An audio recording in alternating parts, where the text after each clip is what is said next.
एक गांव में निर्मला नाम की एक औरत रहती थी।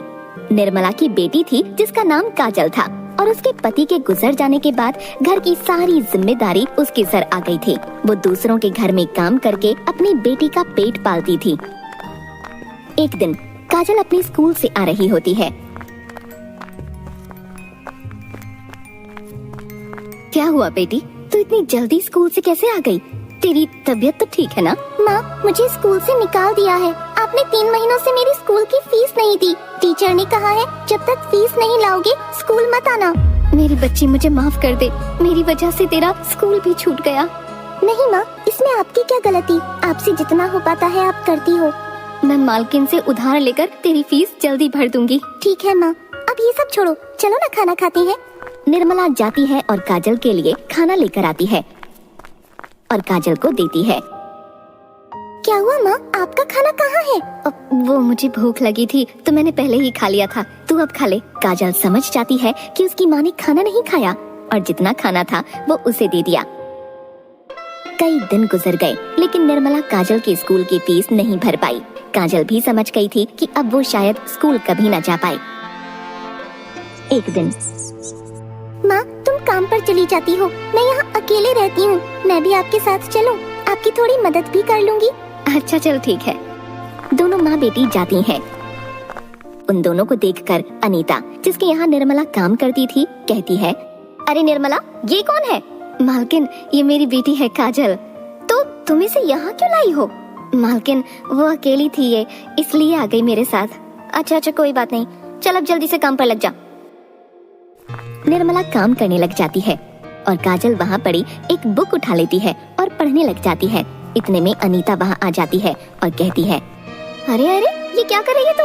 निर्मला, अरे ओ निर्मला, कहाँ है? जी मालकिन, कहिए। निर्मला, अपनी बेटी को देख, पढ़ रही है।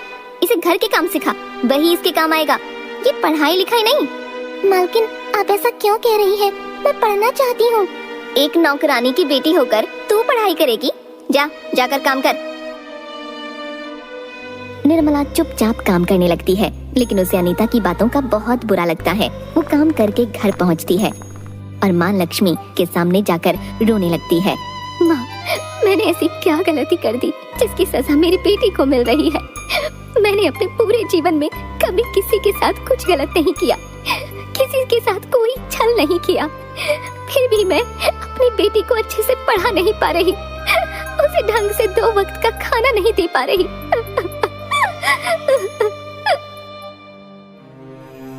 तभी उस मूर्ति से आवाज आई, निर्मला, तुम परेशान मत हो।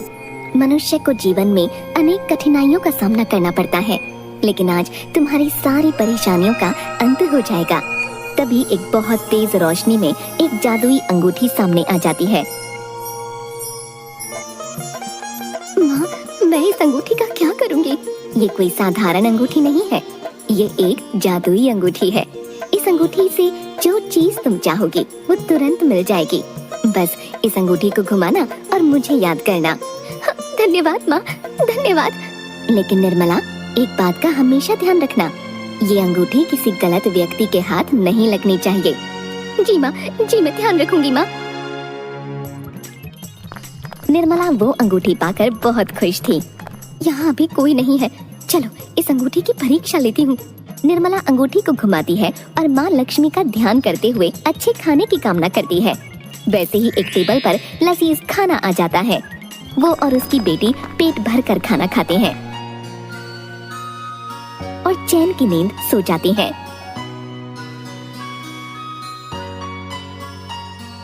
एक दिन, माँ, आप इस अंगूठी की मदद से मेरी फीस भर दो ना। हाँ मेरी बच्ची, मैं अभी इस अंगूठी की मदद से तुम्हारी फीस का इंतजाम करती हूँ। निर्मला फिर माँ लक्ष्मी का ध्यान करती है, अंगूठी को घुमाती है और पैसों की कामना करती है और उसे पैसे मिल जाते हैं और वो उन पैसों से काजल की फीस भर देती है। उस अंगूठी की मदद से निर्मला ने वो सब हासिल कर लिया जो उसे चाहिए था। इसके साथ ही उसने अपने लिए बहुत सारी गाय खरीदी जिनका दूध निकालकर वो बेचने लगी।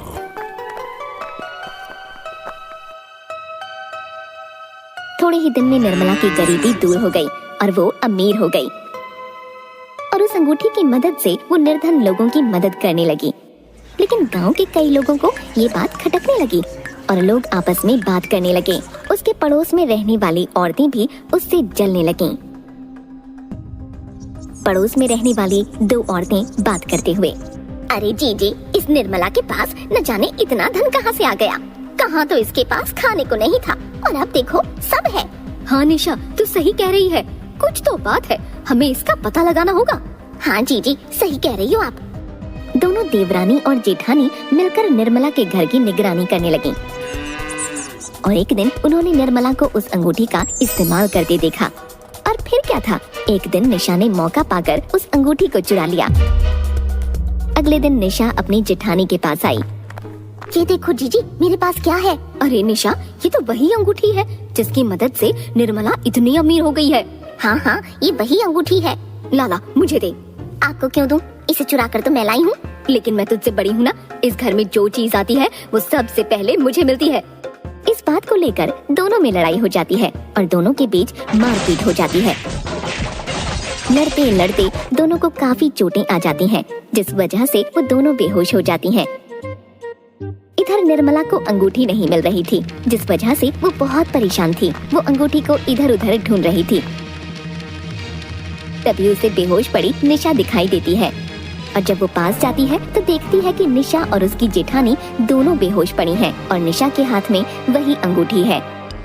अरे, इस अंगूठी के लालच के चलते ये देवरानी जेठानी आपस में लड़ रही हैं। ऐसे तो बहुत से लोग इस अंगूठी को पाने के लिए लड़ाई कर सकते हैं। मैं इस अंगूठी को ही खत्म कर दूं, जिससे सबका लालच ही खत्म हो जाएगा। निर्मला अंगूठी उठाती है और नदी में ले जाकर फेंक देती है और खुद अपनी गायों की देखभाल करके गांव में दूध बेचकर अपने परिवार के साथ खुशी खुशी रहने लगती है।